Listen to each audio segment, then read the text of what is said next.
Hi everyone, a blessed day to all of you. So this presentation is a continuation of our topic in the other video. So about dietary computations. So this is the outline of this presentation.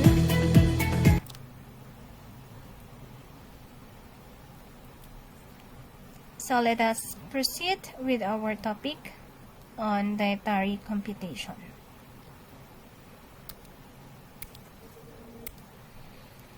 So, in the other video, we talked about how to compute body mass index and its classification. Also, we compute about desirable body weight or ideal body weight using different formulas or using the formula of Tannhauser's in the formula Hamri's method, Adorjonius formula, and etc. So this presentation will focus on computing the total energy requirements and the TER distribution. Then application to food exchange list, and we will have sample menu at the end of the presentation. So this is the step number 4 in computing your dietary or your TER, no? So we are now on estimating your total energy requirement. So, gagawin lang natin yung step number 4 after you're done with computing the BMI of your patient and computing the ideal body weight of your patient. So, let us now proceed to computing the TER. So, first, we have to define energy. It is the capacity to do work.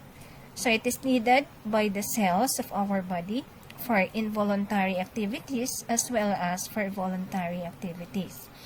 So, your involuntary activities includes breathing, circulation of the blood, heartbeat, and etc. For voluntary activities, this includes exercising, lifting, talking, walking, and etc. So, the unit of measuring energy in foods and for the body's needs is what we call the kilocalorie or kcal. You can also convert your kilocalories into joules. Joules is the unit of energy used in metric system of measurement. So, for every 1 kilocalories, you have 4.184 joules. For example, you want to convert 60 kilocalories into joules, you have to multiply it by 4.184 joules per calories, and you will have 251 joules. So, the total energy requirement of all human beings depends upon the 3 factors: the basal metabolic rate, or your BMR, or your resting energy expenditure. So, your BMR is actually refers to the number of calories that your body needs to function, okay, even during rest, okay, to keep your body functioning. And the physical activity refers to the calories that you will be needing or you will use beyond the basal metabolic rate.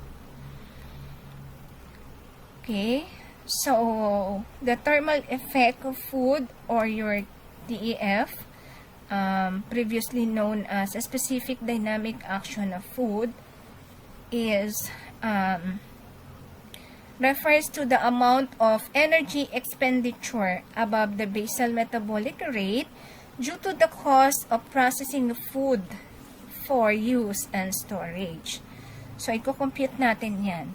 So, for persons with other physiological needs like growth, pregnancy, lactation, there will be an additional energy needed on top of your computed TER. So, the TER refers to the level of energy intake that will balance energy expenditure when we have a body size and composition and a level of physical activity consistent with long-term good health. So the formula in computing your TER is you have to get your BMR plus the PA or the physical activity plus the TEF or the thermal effect of food or your SDA. So, basal metabolism is the measure of energy needed by the body at rest for all its internal chemical activities that could be voluntary or involuntary. So, there is approximately 1 kilocalories per kilogram body weight per hour for an adult. So, your basal metabolism or basal metabolic rate corresponds to about 60 to 75% of the total energy used by the body. So, there are conditions necessary for testing the BMR, no?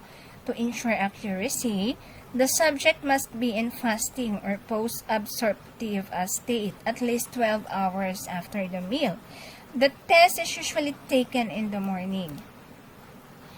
So, for persons with other physiological needs, like I mentioned a while ago, yung may mga growing child, pregnant, and lactated moms, so may mga additional energy tayo na idadagdag.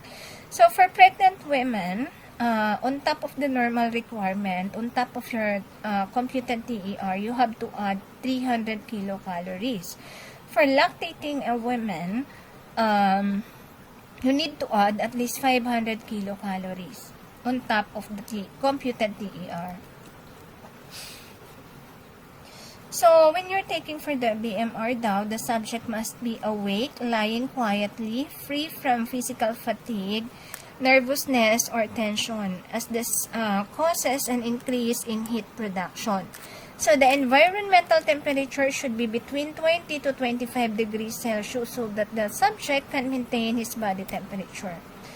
So, the values obtained in this test, which are within the plus or minus 10%, are still considered normal. So, in estimating the BMR, we have to note that the BMR represents the minimal amount of energy needed to maintain in the body in a resting state for voluntary and involuntary vital functions such as your respiration, renal, brain, and cardiovascular function, cell and protein turnover, blood circulation, and maintenance of body temperature, and etc. So these are the factors that could influence the BMR: the body size or surface area, sex, body temperature, growth, age, whether growing ba yan, growing child ba yan, pregnancy and lactation. As mentioned a while ago, we need to add additional energy, no, or kilocalories. Body composition, state of nutrition or body condition, may illness ba, baka may kailangan tayong idagdag. So, may kailangan tayong idagdag sa protein, carbohydrates, or etc. Climate, hormone secretion, sleep, exercise or muscular activity, diet, genetics, and external temperature. So, we have to consider these factors. So, there are different methods in estimating the BMR. So, the first one is what we call the rule of the thumb. This is the simple method for calculation of the BMR. So, remember this formula. For adult male, you have 1 kilogram per kilogram per hour. 1 kilocalories rather. Okay, and then for female, you have 0.9 kilocalories per kilogram per hour. So, you can also use this method in your meal planning later. So, we have here an example 1. An individual male whose, remember ha, nang gagamitin natin dito, is not the, kung halimbawa binigyan kayo ng case, binigay sa inyong case is the actual weight of the patient, 65. Take note, you need to get the ideal body weight of that client. So, the ideal body weight is 50 kilograms, has a basal metabolic energy of 1,000 kilocalories per day. So, how did you get this? So, by computing 50 kilograms. Since male siya, going back to the previous slide, so male. So you have 1 kilocalories multiplied by 24 hours per day. So you will have 1,200 kilocalories a day.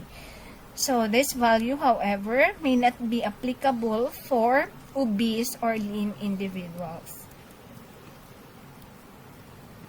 So we have another example here for female client naman, 65 kilograms, no?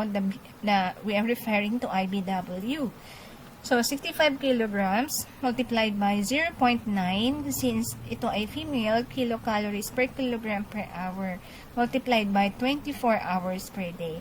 So you will have, okay, ito yung result ng 65 kilograms multiplied by 0.9, and then you have to multiply it by 24 hours. So you will have 1,404 kilocalories per day. So another method of computing the BMR, you can also use the Harris-Benedict energy expenditure. So use information on weight, height, age, and sex. So kino-consider ni Harris-Benedict energy expenditure ang weight, height, age, and sex of the patient. Some BMR is referred to as REE, or resting energy expenditure. So this is the formula of Harris-Benedict, no, in computing the BMR. So you have to memorize this formula. For males, the REE is equal to 66.5 plus, yan yung formula natin. Okay, hindi ko na isa-isahing i-read ang ating formula. So this is an exercise 1. Compute for BMR given. Okay, yung weight dito, let's say na yung weight dito is the ideal body weight na. Height is 157.74 cm. Age is 29 years old, female. Okay. So using the Harris-Benedict method, ito po yung given natin in female. So you will use this formula. For female, pagbalikan natin yung formula ng female.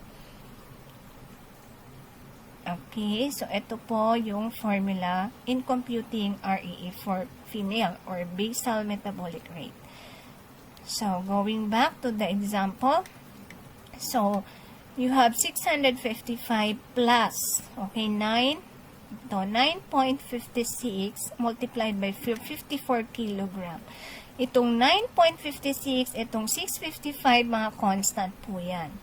Plus 1.85, again, constant po yan. Height in cm, okay, so height in cm minus 4.67,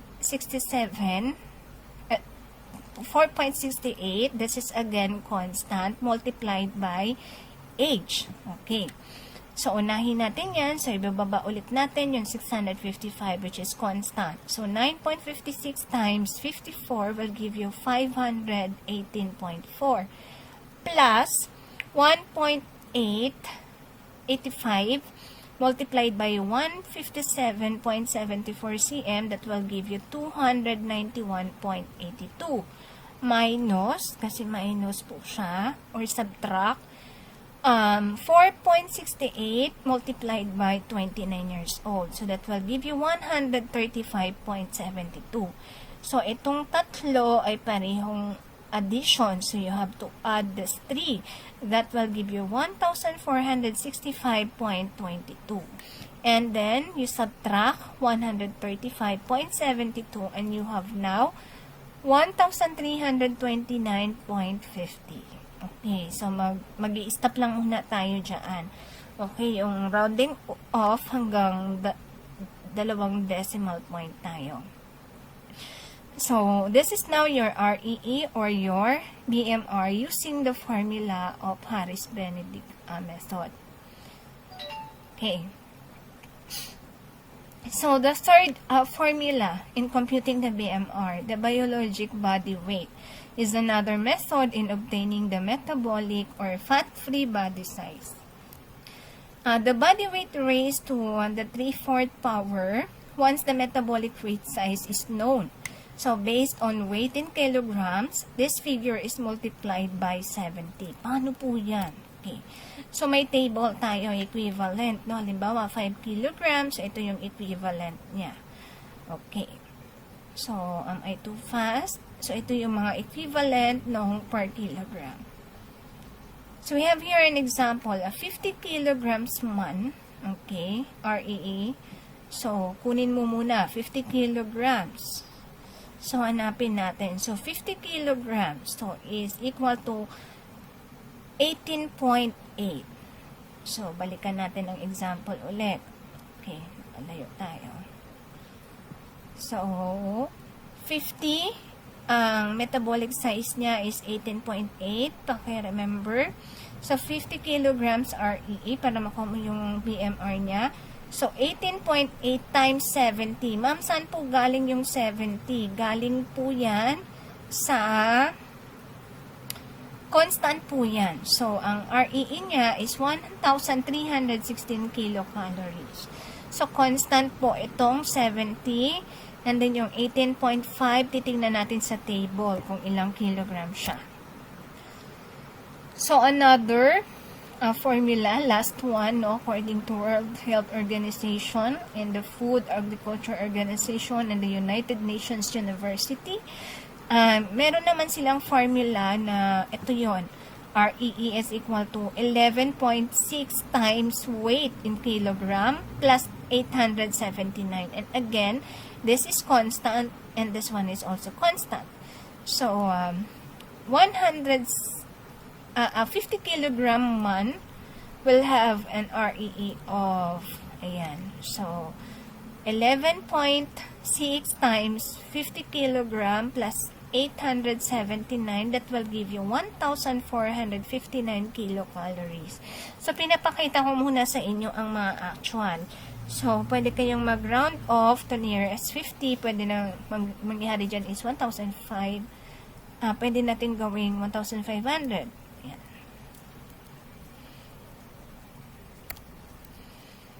Okay. So, ito naman yung mga types of activities, no? Yung equivalent niya for men and women. Kung light, very light, for example, moderate ba siya? So, ito yung factor, no? For men, 1.7 and for women, 1.6. So, for moderate, you have to check that lang. Okay. So, this is just another example of a 50, ito yung example nung kanina lang din. Okay. Let's now move on to physical activity. Okay. So, physical activity refers to the calorie requirements that depends upon the type and the amount of exercise. Kung ano ba yung ginagawa mo. Halimbawa, sedentary ka ba? Ano ba yung work mo? Yan. The more vigorous the physical work, the greater the calorie cost. The kind of physical activity we engage in and the amount of the time spent determine the amount of energy that the body use. Okay, so active ka ba or lagi ka lang nakaupo? Okay, kung gusto mong kumain ng kumain, maging active ka. Yan, the physical or muscular activity represents energy used for the total body cell metabolism above what is needed during rest. So, increases energy expenditure above and beyond our basal energy needs by 15 to 40% of the total TER. So, this is the calorie expenditure for various types of activities, no? Halimbawa, in reading, writing. So, ito yung mga equivalent calories na needed. For those who have heavy activities like heavy scrubbing, hand washing, walking fast, bowling, so you'll need 250 to 350 calories. Okay, so here's another formula actually kung paano natin kung ilang percent pag nag-compute tayo later. So, for bed rest or sleeping, reclining, multiply lang natin yan ng 10% yung ating BMR.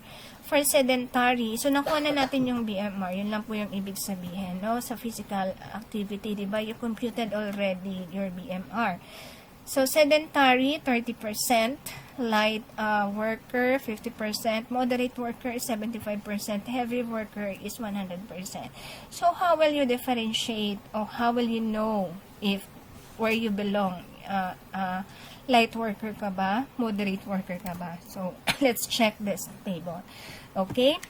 An example here, for those moderate, makonsider natin moderate if you are walking on 3.5 to 4 mph, plastering, weeding, and hoeing, loading, and stacking bales, and scrubbing floors, shopping with heavy load, cycling, skiing, tennis, and dancing. So, saan kayo belong dito? Nagwawash ba kayo ng very light lang ata tayo, no? 30%. Standing, painting, driving. Kasi kumakain, lalo na ngayon sa online classes, so dito lang tayo nag-fit sa 30%. So, kailangan nating malaman yan to complete our PA. Okay, so this is just another examples of activity. Sedentary, no? Kapag sedentary ngayon, secretary, clerk, typist, administrator, cashier, bank teller, yan. Light, ayan, nandito tayo, teacher, nurse, student, lab technician, housewives with maids. So, yung nurse, depende rin ito. If you're handling, I have to check then, no, if you're handling 30 patients a day. Moderate, housewife without maid, vendor, mechanic, jeepney, and car driver. For heavy, we have farmer, laborer, cargador, coal miner, fisherman, heavy equipment operator, and so on, kung hindi nyo naiintindihan yung previous slide kanina. Okay. Okay, for pregnancy, again, ito yung recommended na additional for lactated. So, inulit ko lang yan. So, the formula of computing the PA, you need to get your BMR. So, na-compute na natin kanina. And then, ito times natin yan to the types of activity. Kung ano ba, 30% ka ba? Okay, example here. Di ba nakuha natin kanina na BMR for a 50 kilogram is 1,459 kilocalories. Corresponds with the moderate work for men. Okay, sa moderate work for men, and this will equate to 75%. If check natin yung table kanina. So, to compare, 75, to compute, no? 75, okay, percent, meron ka. Yung 1,459, ang 75% po niyan is, ita times natin, is 1,094.25 kilocalories. So, that is your PA. So, tandaan po ninyo, again, the formula of your TER is equal to BMR plus PA and plus SDA. So, meron na tayong ito yung BMR natin, 1,459. Tapos, ito naman yung ating PA ngayon. So, tandaan nyo, ipa-plus nyo yung dalawa. Kulang na lang natin is si SDA. So, this is the total energy expenditure or other term for your total energy requirement. So, again, this is the formula. Ito lang yung percentage na mas marami talaga or mas malaki talaga ng kilocalories ang na-spend for the BMR. Then sa physical activity, 15 to 30%.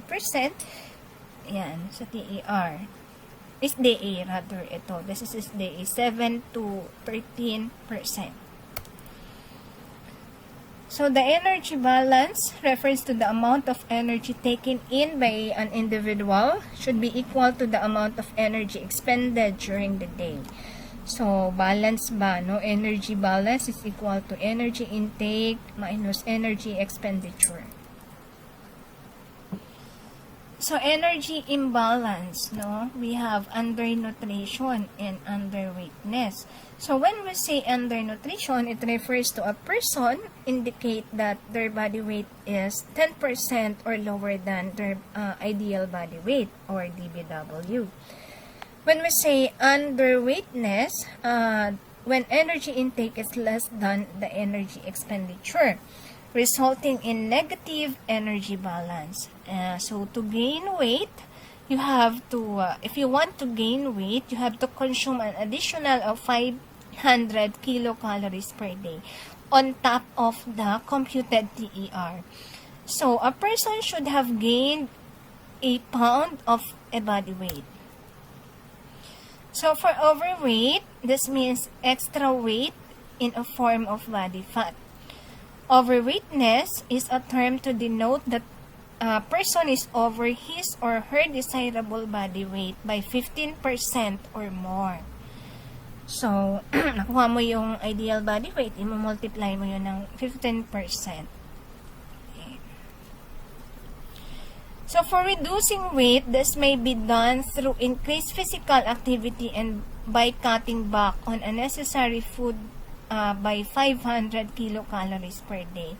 So, kung magre-reduce ka naman, magbabawas ka naman ng 500 kilocalories doon sa computed TER. This may sustain a weight loss of 1 pound per week. So, kung ang iyong TER or total energy requirement based doon sa iyong ideal body weight is, let's say, 2,000. So, kung gusto mong mag-loss ng weight, you have to subtract 500 kcal. So, ibig sabihin, you have to consume 1,500 kilocalories only. Okay.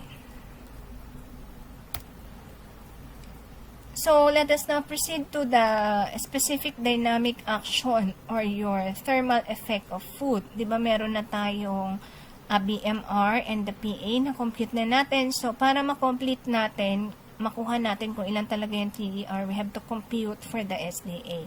So, the SDA refers to an increase in metabolism after eating.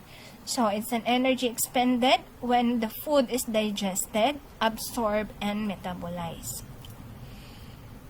Okay. So, the specific dynamic action of the food represents the energy needed to digest, to absorb, and process the absorbed nutrients. So, this corresponds to about 3% to 10% of the energy used for basal metabolism and physical activity. So, ang gagawin naman natin is you add kay SDA, no? 10% of the basal need plus the activity increment. So, paano po yan? So, you have to add the BMR, the computed BMR plus the PA. So, pag na-add ninyo yan, ito times natin ng 10%. Okay.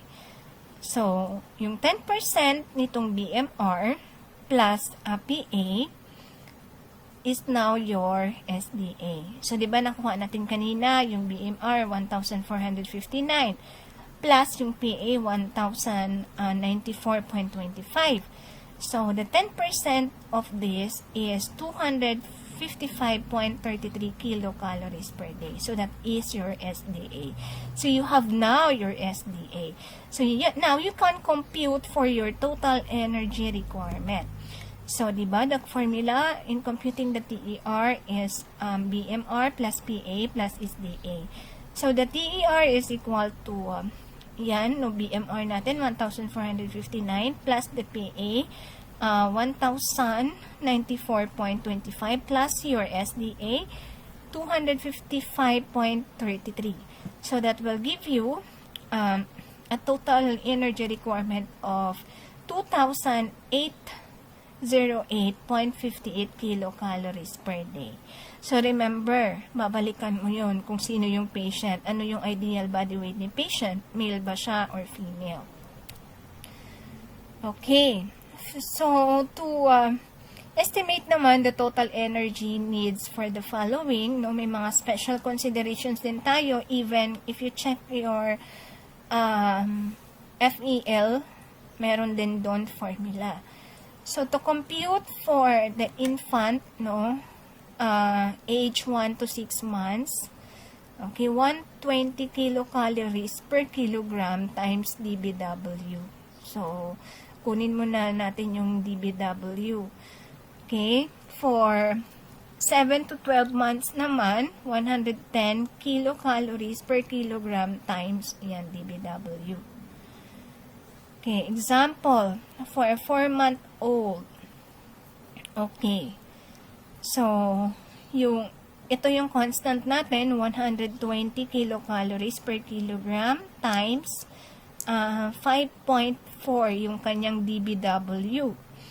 So, ang formula naman ng DBW, meron din, makikita nyo rin for the infant, meron din yung back of the FEL.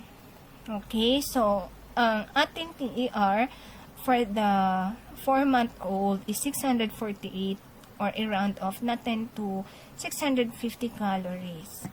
For an 8-month-old, okay, so you have your constant 110 calories per kilogram times ang kanyang DBW is 7. Okay, 7 kilograms. So,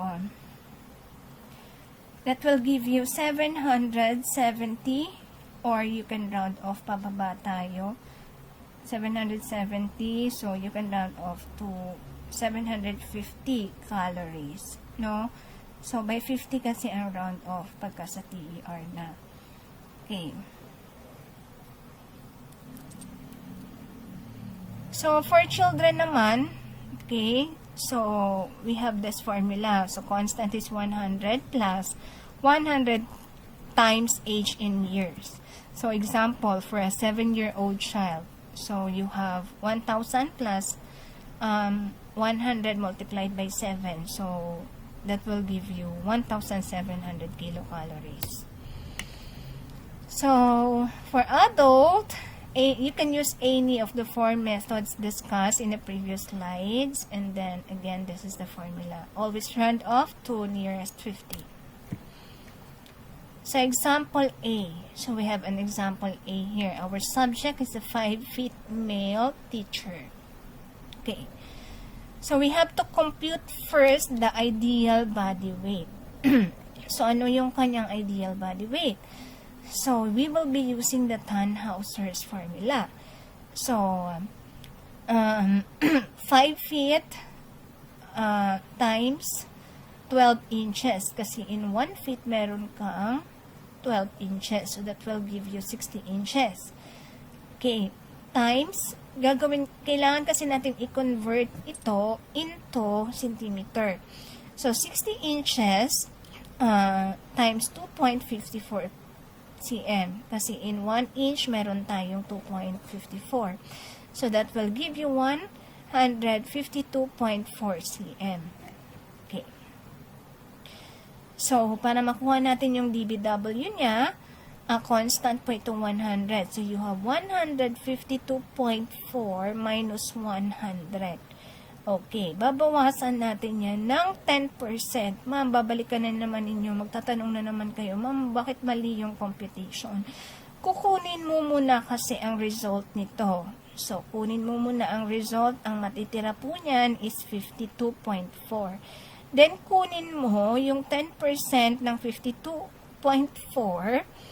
Okay, so ilan ang 10% ng 52.4 is 5.24. Ibabawas mo ngayon yan dito. Okay, so the result is 47.16 or 47 kilograms. So I hope hindi na naguluhan dito. So kukunin mo muna, babawasan mo muna ito ng 100. So meron kang 52.4. Tapos kunin mo muna ang 10% nito at ibabawas mo rin siya dito. So yung 10% po nito is 5.24. Okay? Okay, going back to our example in the previous slides.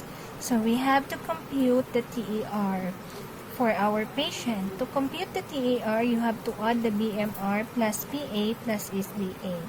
So, to compute for the BMR, we will use the formula of rule of thumb. Okay. So, you have your IBW in the previous slides. Na-compute na natin ito using Tannhauser's.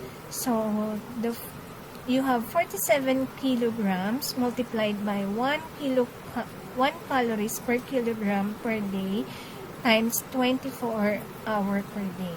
So that will give you a 1,128 kilocalories per day as your BMR. Now you have to compute for your physical activity. Okay, to compute that, you have to multiply the BMR by the physical activity. So, na-identify na rin natin kung ano yung physical activity of the client. So, sabi natin, it is moderate. So, that is 50%.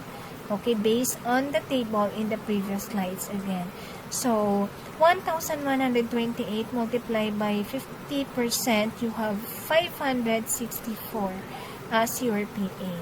Okay, and then to get for the SDA, you have to add the BMR, which is 1,128 plus the PA, which is 564, and multiply it by 10%. So, the 10% is constant. Okay, to get your SDA. So, adding this two, you have 1,692 multiplied by 10%. So, you have 169.2 as your SDA. And then, you have to add it all. So, to get your TER, you have to add the BMR, which is 1,128, plus the PA, which is 564, and the SDA, which is 169.2. So, a total of 1,861.2, or you can round it off into 1,800 or 1,900 kilocalories. You have to round it off to the nearest 50. Okay. So, let us proceed to step number 5. You have to distribute the TER into carbohydrates, proteins, and fats. So, the TER distribution, percentage, distribution. You can distribute the energy allowance for carbohydrates, protein, and fat. So, for carbohydrates, between 55 to 70% or an average of 60%. For protein, you can allot at least 10 to 15% or average of 15%. For fat, you can allot at least 20 to 30%, average of 25%. So, in determining the carbohydrates, protein, and fat, you can do it by non-protein calorie method or percentage distribution. And in calculating the protein allowance per day, you can do it by multiplying the DBW with corresponding factor from the table. Okay, so here we have an example. The DBW is 47 multiplied by adults 1.2, adolescent rather, so 1.2. So you have 56.4 grams multiplied by 4 kilocalories per gram. Okay, you have 225.6 kilocalories or again 56 grams of protein. So, una po natin kinukuha ang ating protein. So, kunin na natin yung protein and then you can distribute the remaining energy allowance for carbohydrates and fat by percentage distribution again. So, since nakuha na po natin yung ating protein, i-distribute na lang po natin yung remaining. So, it's either, for carbohydrates, you can allot at least 55 to 80% with an average of 70%, or fat, 20 to 45%, average of 30%. So, either mamili po kayo dyan. So, pwedeng 80 ito, 20 ito. Or pwedeng 75, pwedeng 25. But in this case, I'll be using 70-30. Okay. So, we have 1,800 kilocalories as computed kanina ng ating TER. Okay. You have to subtract 225 for protein na compute din natin in the previous slide. So, you have 1,575 na natira. Itong 1,575, i-divide natin ito for carbohydrates and fats. Okay.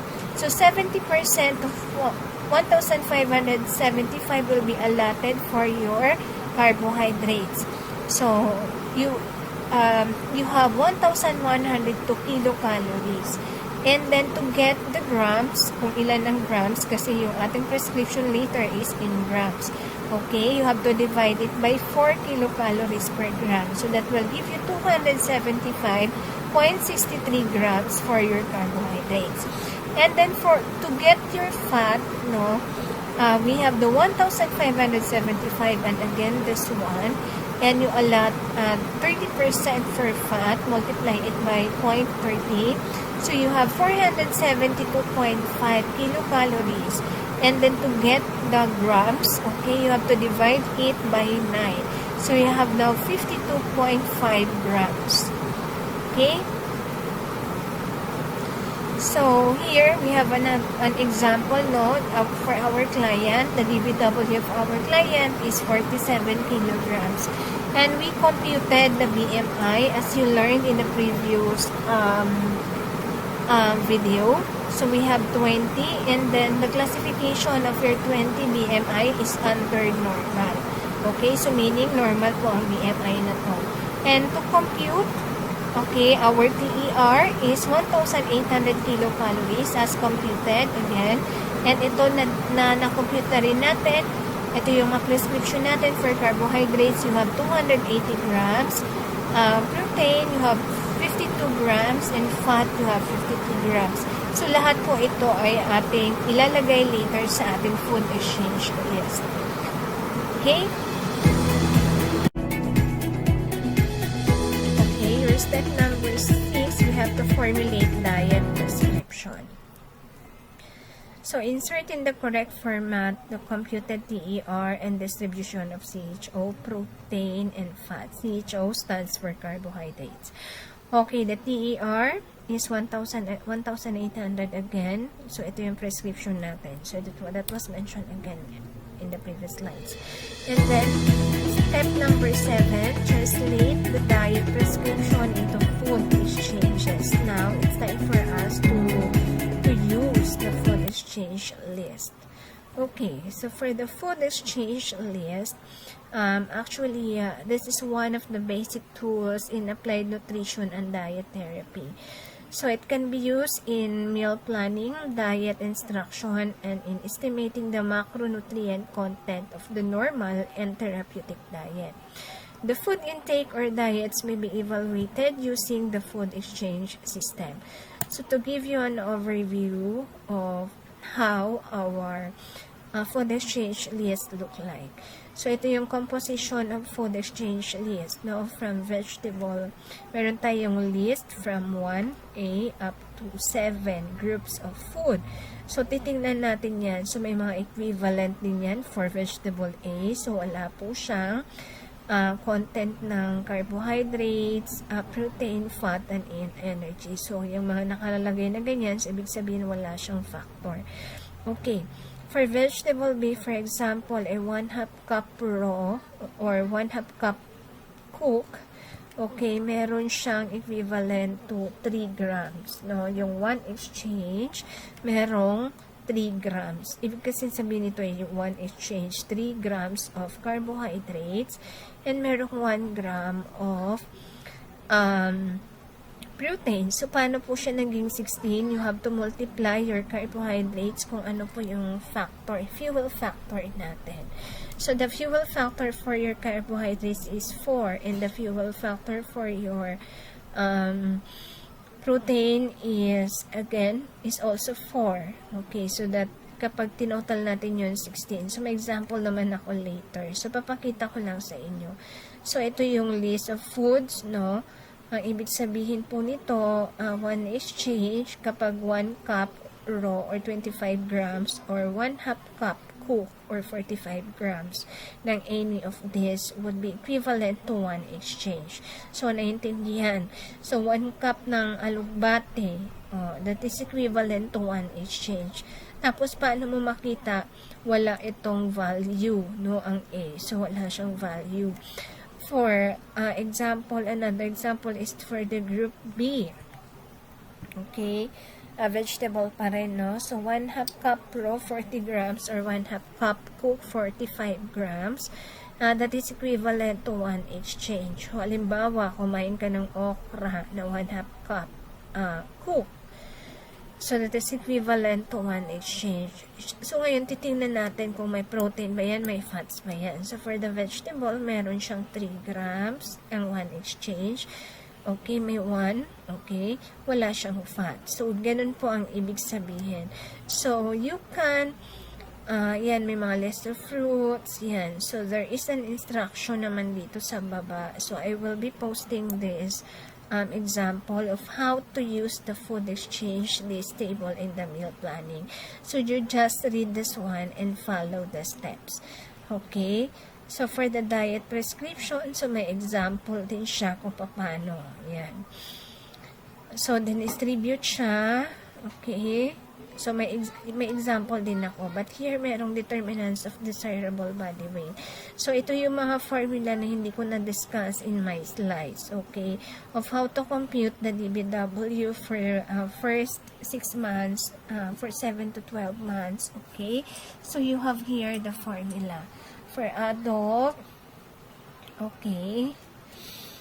And, yan. May mga maraming formula based on age and sex, yung TER or TEF. Okay, you can read this one, okay, for an additional knowledge, especially when you are doing or when you are working on your meal plan. Okay? So, this is the food exchange list. Okay, going back to our presentation. Okay. So, the food exchange system contains 7 basic food listings, so as shown a while ago, that allows grouping of foods that are similar in nutritive value and to some extent their use in your meal. So, it is assumed that all foods in all exchange lists have approximately the same content of protein, fat, and carbohydrates. Thus, can be exchanged. For example, kaya nga food exchange list, for example, 1 cup of rice. Okay. Yung 1 cup of rice is actually 2 exchanges na yun kasi half cup of rice is 1 exchange. If you will check your FEL. And then, pwede ka namang, kung ayaw mo ng rice, may mga equivalent siya. Halimbawa, bread ang gusto mo. So, makikita mo doon sa food exchange list kung ilan ang equivalent ng 1 cup of rice sa bread. Okay? So, exchange versus serving. So, when we say serving portion, it indicates the amount of food that can be normally consumed by one person at one time or in one meal. Okay, pag sinabi natin 1 serving of meat, depende, no, kung malaki ang serving, maliit ang serving, depende kung saan ka kakain.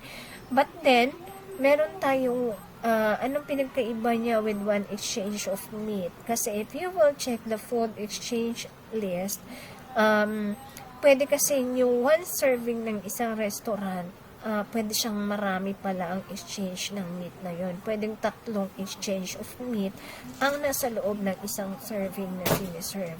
Okay? So, yung 1 exchange of meat, you have to check sa FEL kung gaano lang siya kalaki, kung ilang grams lang yung meat na yon. Baka naman yung 1 serving sa isang restaurant is 100 grams. For example, dito sa iyong meat, sa food exchange list, 50 grams is equivalent to 1 exchange. So, if the restaurant is serving a 100 grams of meat, that could be equivalent to 2 exchange na yon. Okay? So, translation into food exchanges. Using the example and the preceding objectives of a diet, our prescription natin is 1,800 kcal.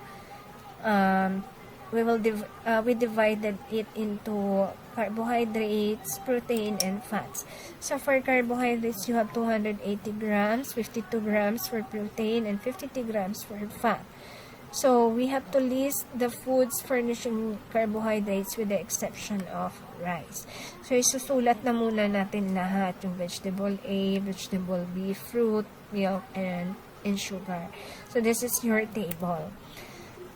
Okay, so translation into food exchange list. You have to allow 2 to 3 exchanges of list A and B vegetables per day. So, allow 3 to 4 exchanges of fruits per day unless there is a need for drastic restriction of simple carbohydrates. So, the amount and type of milk allowed depends upon the patient's needs. food habits and other economic considerations.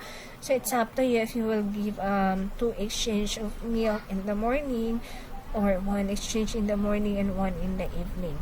Okay, depende sa patient. Allow 5 to 9 teaspoons of sugar per day unless contraindicated. So, let us proceed now, no? So, inilista na natin lahat, yung vegetable. Yung mga food. Unahin natin yung vegetable A hanggang sa sugar. Ilista na natin lahat. So, you give 2 exchange of vegetable B. So, hindi mo na ako nagbigay nito para hindi kayo ma-confuse kasi wala rin naman itong value.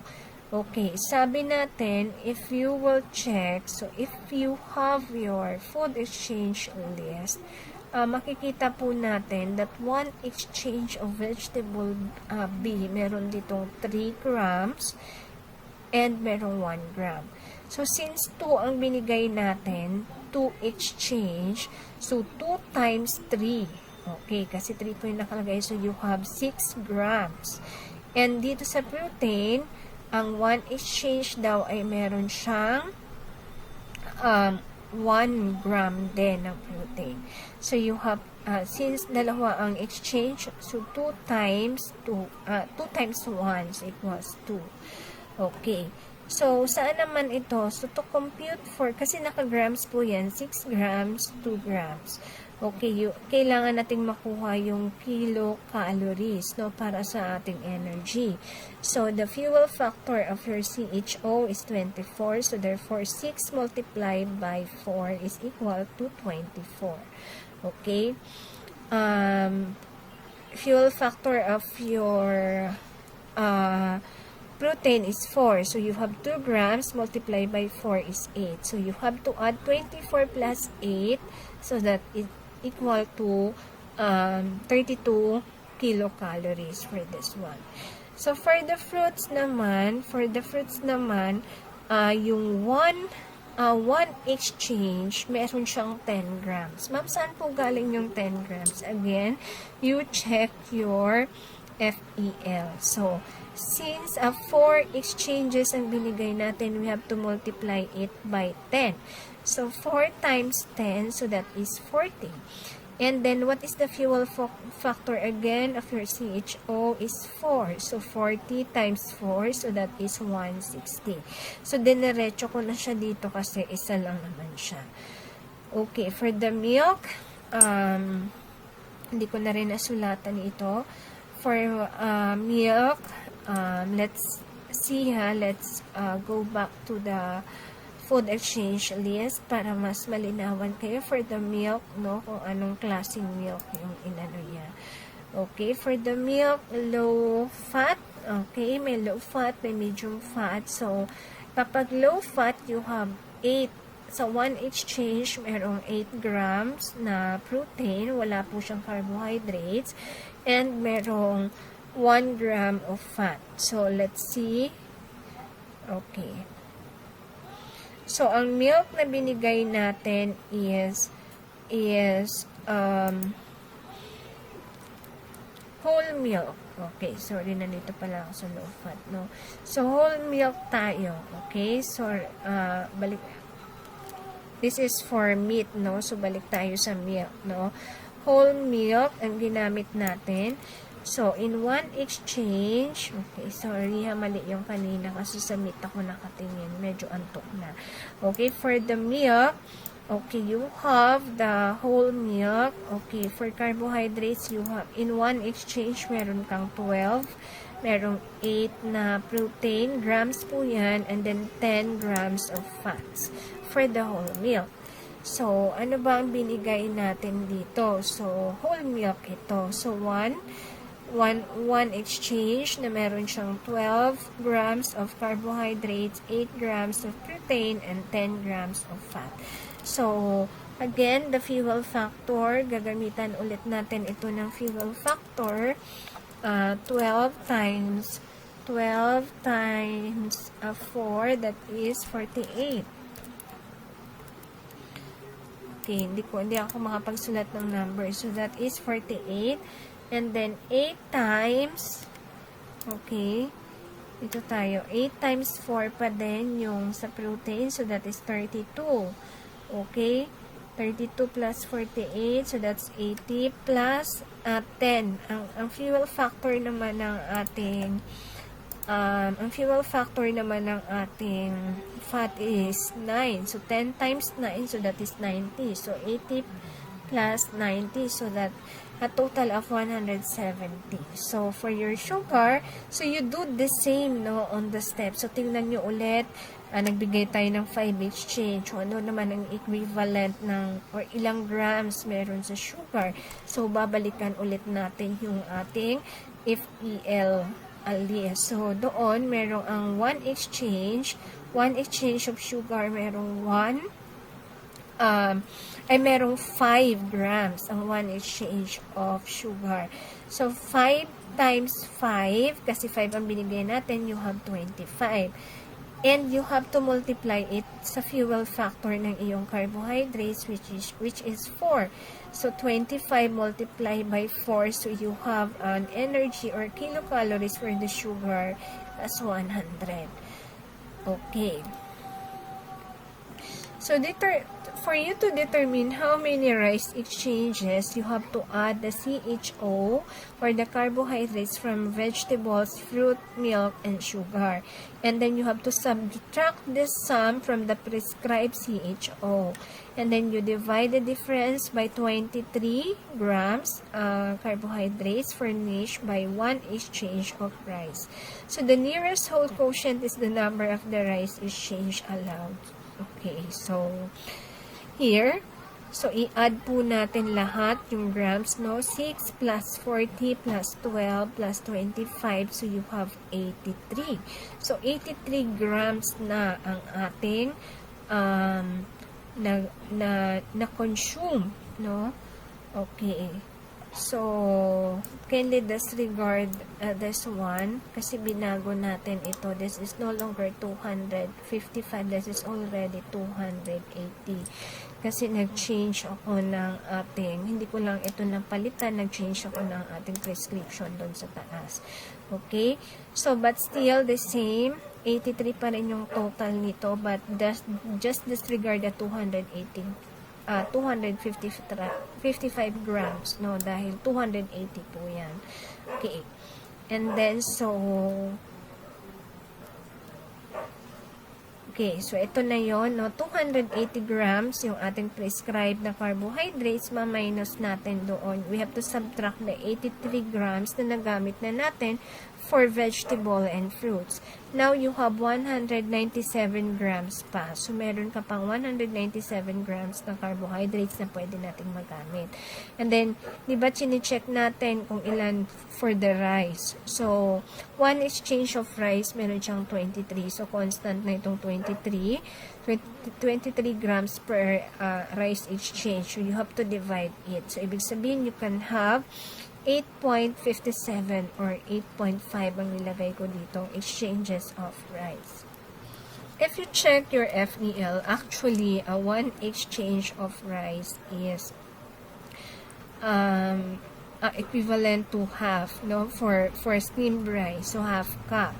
So, kung puro rice talaga ito, you can have 4 rice in a day. 4 cup of rice in a day. Okay, but then, of course, pwede namang hindi mo ubusin yung 4 cup of rice in a day. Pwedeng yung iba doon is in a form of breads, diba? Pwedeng ganon. Okay. So, let us now proceed. So, since you have, ito na yung gamitin natin. So, you have, sabi natin, pwedeng mag 8.5. Okay, exchange of rice. So, again, yung 8.5, ita-times natin kasi yung 1 exchange of rice is merong 23 grams. Okay. Titingnan ulit natin yung ating food exchange list, no? Okay.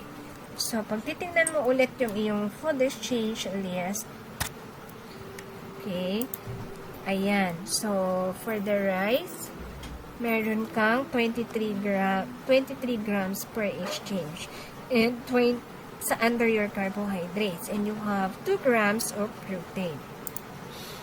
So you have to multiply 8.5 by 23. So you have 195.5 grams. Okay. Ma'am, bakit may 782?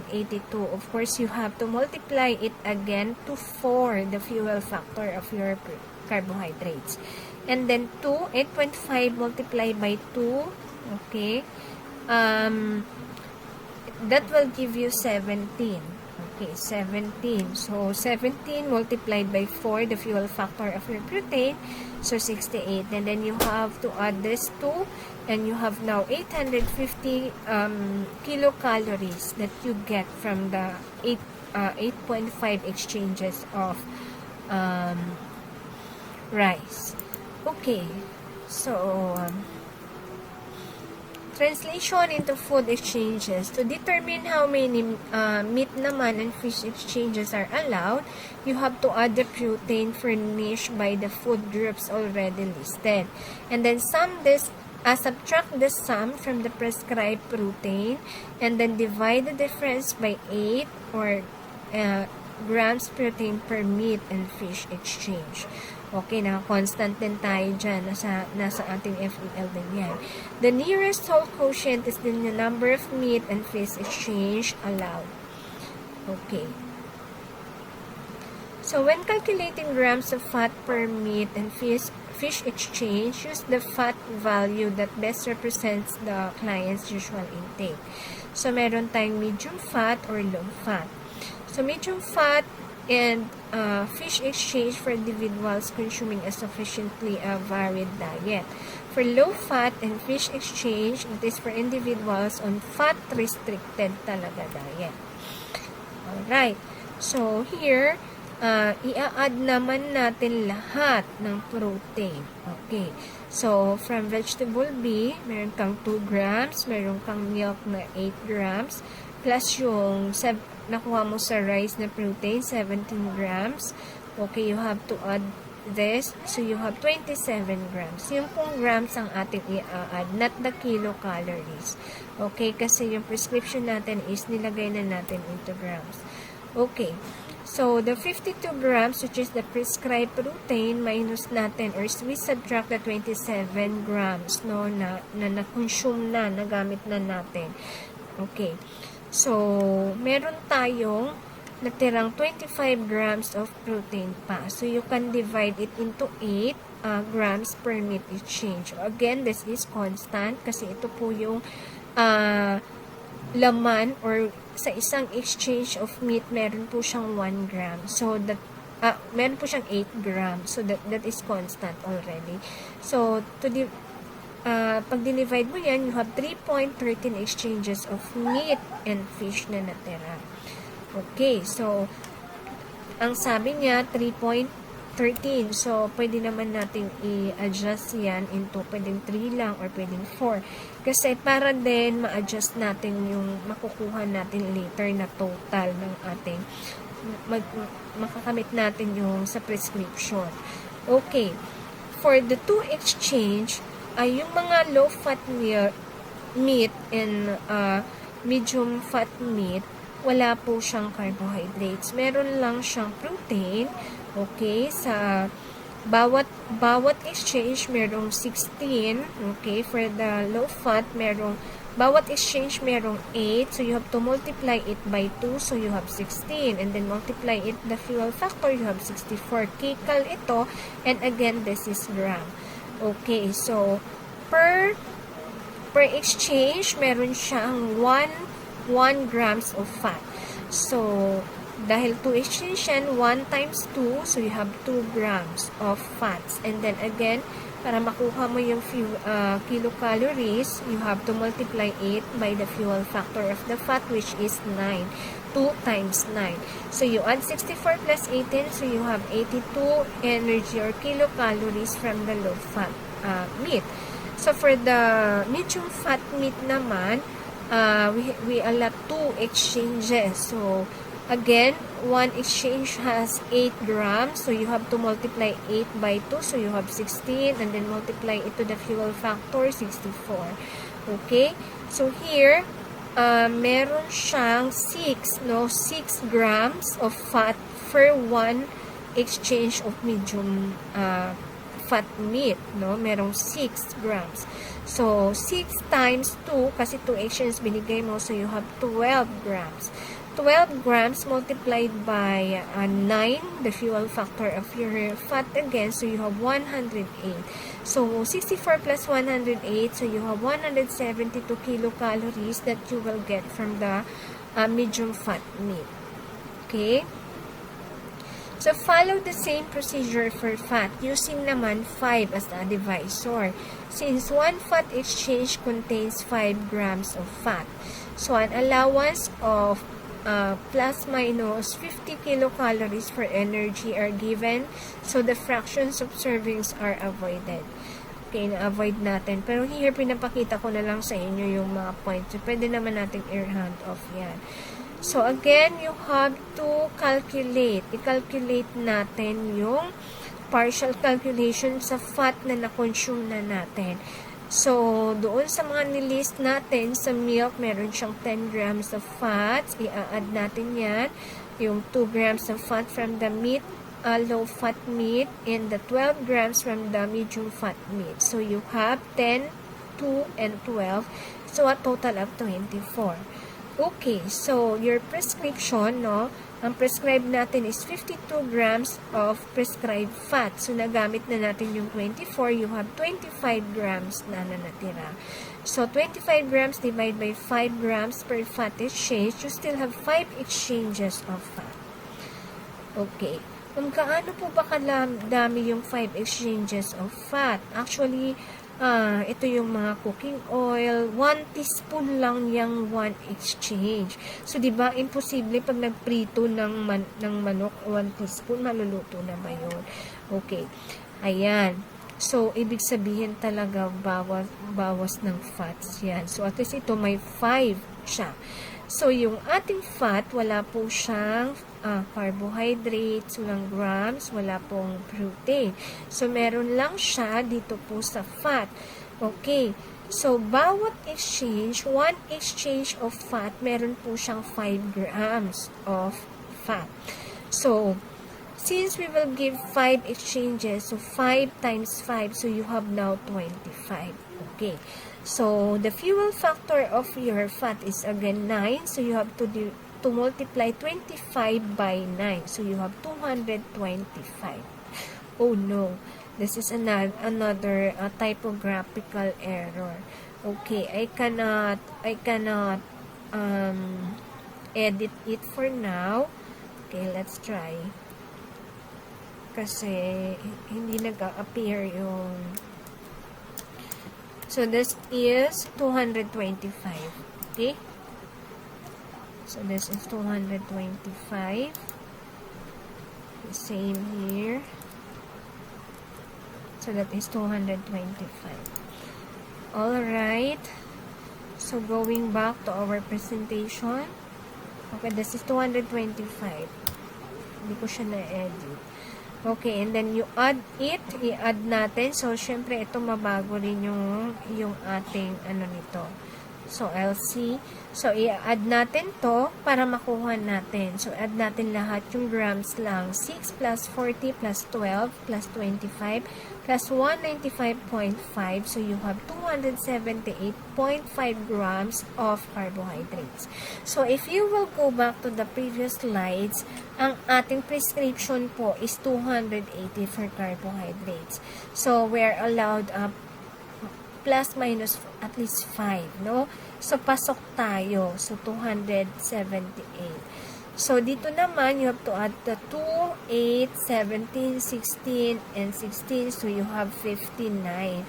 So, actually, ang prescription natin dito is 52. So, medyo nag-over tayo. So, actually, you can adjust naman, no? The serving. Pwede kayo mag-adjust ulit dyan sa taas. Okay? But here, for the fats, we have 10. Kaya nga, sa dami kong adjustment, hindi ko napalitan yung numbers kanina. So, you have to add the 10 grams to 12, 25. So, you have 49. So, ang prescription naman natin dito is 53. So, malapit tayo. Plus, minus 5 tayo sa grams. But for the kilocalories, plus minus 50 tayo. So here, since ano na to, we have to add it. Ang total na yan ay hindi po 1746 kasi kanina nasa 180 tayo. So, umabot na tayo ng 130 plus 160 plus 170 plus 100 plus 850 plus 82 plus 172 plus 225. So we actually have 1,791. So 791. So this is 91. Okay, I'll just round it off into 0 kasi I cannot type 1 here. Okay, so that is 1,791. So our prescription is 1.8. So nakuha natin. Okay? So let's move on to the free foods. These are the foods that may be used freely unless specifically prohibited by the physician. So may mga free foods din na nakalist sa ating FEL. These foods may be used with other foods in the diet. Okay, so the following are consider your free foods: the bagoong, garlic, paprika, and so on and so forth. Alright, for step 8, okay, distribute the exchanges into meals. So let's now proceed, no? Luto na tayo. So distribute the food allowances into breakfast, lunch, supper, and snacks or dinner, depending on the patient's eating habit. Okay, for the exchanges, diba, ano na natin? Ma'am, bakit kanina wala kang vegetable exchanges? Wala naman kasing value to, diba? So, nilagyan na lang natin yan. So, here, so, ito na yung mga nilagay natin. So, for example, sa meal, meron tayong inalat na 1 exchange. So, dinivide natin yan na half of it will be given by breakfast. So, ilagay natin sa dinner. So, kung ano yung nailista nating mga exchanges doon kanina, so, i-distribute lang natin yan sa breakfast, snack, lunch, snack, and dinner. Okay. So, then, let's proceed. So, guidelines for exchange distribution. So, you have to make sure the total number of exchanges per food items matches the amount allowed per day. So, we allow 1 fat exchange for every meat or fish exchange to be fried. Okay, 30 to 50% of the TER should comprise the breakfast menu. Okay. For the step number 9, you have to prepare a 1-day menu. Bakit kailangan 1 day? Kasi halimbawa, 2,000 yan. So, dapat talaga ma-divide mo yan in a day. Kasi kung bigla, isa lang yung igagawan mo, pwedeng wala nang natira sa dinner, wala nang natira sa breakfast. Okay. Meal management, defined as the process of making decisions relevant to planning. So, preparation and serving of meals and carrying this out in order to provide an individual with a meal that is nutritious, economical, and aesthetically satisfying and sanitary. Okay, so you should apply this in doing your meal plan. Okay, the process of meal planning. Okay, it includes the process of thinking and deciding the series of activities in meal management. So, magpa-plan tayo, magkaroon tayo ng planning of your menu, and then purchasing, storing, food preparation, serving, dining, and cleaning up. So, that's part of your meal planning. So, these are the rules in meal planning. So, meals should meet the nutritional needs and must fit the food budget. Di naman sobrang mahal. Meals must be pleasing and satisfying. So, na-attract ka na. Hindi lang siya maganda, but nabubusog ka pa. Meals should make reasonable demand on the meal manager's time and energy. Okay, so this is an example, no? Based din to sa ating na-compute kanina for breakfast exchange. You have, for the fruit, you have 1 exchange, milk 1/2. For rice, you have 2 exchanges of rice. For meat, medium fat, you have 1. Sugar, 2. And vegetable B1, you have 1 exchange. So, ito yung mga example, no, laman ng ating breakfast. Okay? For snacks, so, pinapakita lang natin yung mga examples. So, for snacks, you have sugar, 1 meat, no, yung sugar is actually, ito lang yan, 1 piece na napakaliit lang ng sugar. So, another example lang yan. So, for lunch, okay, so, ito yung ating mga example, no, may medium low-fat meat, may kasamang meat na medium fat, no, yung quail egg natin is considered. So, titingnan natin lahat yan. So, these are just examples. So, another example for your PM snacks. So, nagawa talaga natin yung menu for the whole day. Okay, for the dinner exchanges, you have vegetable B, 1 exchange, rice, 1 exchange, fruit, 1 exchange, sugar, 1 exchange. And for the medium fat meat, you have 1 exchange also, and 1 exchange for fat, and a half exchange for meal. So, ilalagay natin yan dito. Ano-ano ba yung mga 1 exchange na yon? Ano ba yung sizing ng mga yon? So, all of this can be seen also kung gaano kalaki yung exchange ninyo doon sa FEL. For example, for the cooking oil, ang 1 exchange is, meron pong nakalagay doon sa ating FEL again, is equal to 1 teaspoon. Okay. And so on and so forth. For the sugar, okay, yung 1 exchange is equivalent to 1 teaspoon as well. Okay, for the meat, for the apple, so meron siyang specific size or measurement. Okay, so of course, when you do your planning, it involves a costing of the main meal. No, kailangan po natin mag-costing. So, kasama po yan. Okay, so menu for dinner includes your broiled carpa, fried eggplant with soy sauce, boiled rice, apple, and milk. So, example, no, cost per serving of dinner. Okay. So, meron kang 2 cups raw. So, meron tayong food items sa household measure. Kung cups ba yan, teaspoon ba siya. Measurement in grams. Kung ilang grams yung, let's say, 1 teaspoon is equivalent to 5 grams. Okay. For wholesale price, 77 per liter yan. So, ito yung price niya. Okay, ang liliit lang yan and you have to add it. Siyempre, hindi mo naman bumili ka ng 1 litrong oil, hindi mo naman ginamit lahat yon. Kung ano lang yung ginamit mo para doon sa specific na menu or recipe for your client, yun lang po yung isasama natin. So, paano po siya kinuha? Okay, may example po ako dito and then i-add mo yan lahat doon sa baba. Alright.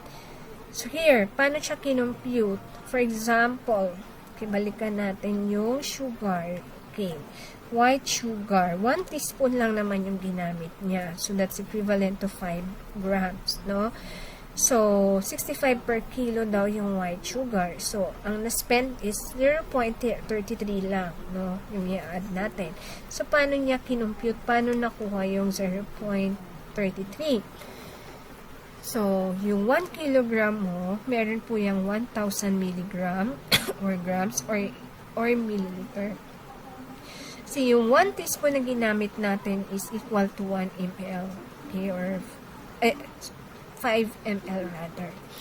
So, 65 pesos daw. So, i-divide natin ng 1,000 milligram. Kasi, yung 1 kilogram, meron siyang 1,000 milligram or grams, diba? Is equivalent to 0.065. So, since 5 ml lang po yung ginamit natin, so, ibig sabihin po nito, 0.65 per gram, per ml, per milligram. So, diba, yung 1 ml is equivalent to 1 gram din yan. So, 5 ml ang ginamit natin times kung ilan yung per ml nun or per gram. 0.065. So, that will give you 0.32.5 or 0.33. So, ganun po yung pag-costing natin. Okay? So, this is the end of my presentation. I hope you learned something from this. God bless everyone and see you.